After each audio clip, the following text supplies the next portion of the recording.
Yeah, what are you passionate about with storytelling? I think for me, it's the fact that I can use those like really challenging experiences of my life and turn it into that really like positive purpose for change. Yeah, I think that's the same for a lot of storytellers, but just like knowing that what I'm saying and sharing my story might have an impact on at least one person. If yeah, they might ask for help, that means like everything that I'm doing is kind of like worth it, I guess.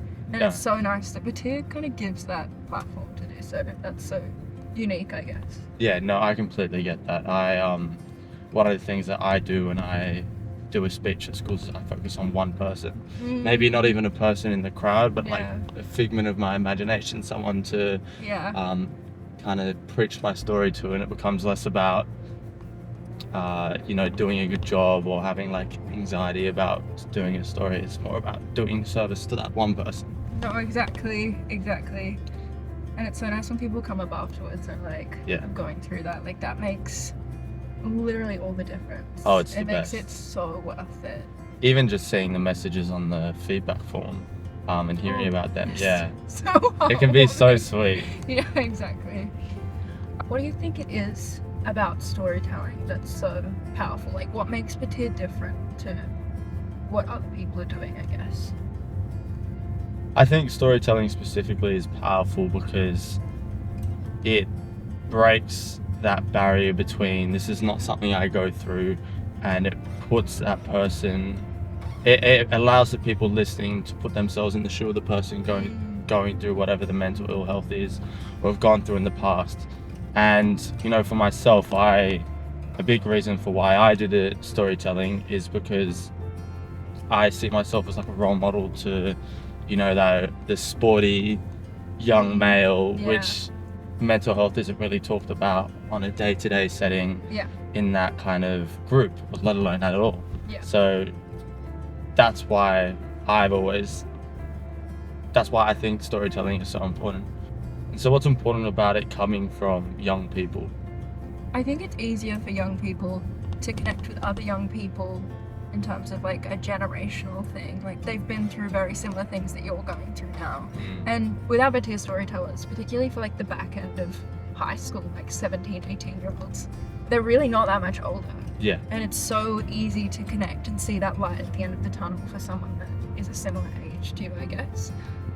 So what methods of support did you access when you were kind of going through your mental ill health journey? Well, the first one I did was a psychologist, and it wasn't because I had bad mental health. It was because I was struggling with attention in school. I thought I had like some sort of learning disability or ADHD or something along those lines.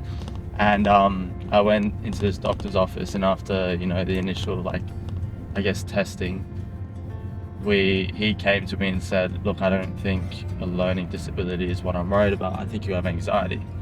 And that was not what I was expecting at all. And then, I did my sessions with him, and from there, I kind of kept it to myself until I felt like I needed to speak to someone again. And that's when I went to my friends. And like these two best friends that I talked to about my story and what I'd been through, it became like, it flourished into the best friendship I've had. I see them every single week. There's like no exceptions. We call each other when we're going through stuff. We tell each other when we're doing something amazing with good news. And that really, like, being able to talk to each other about our problems and our mental health really is the foundation for that friendship. What about you?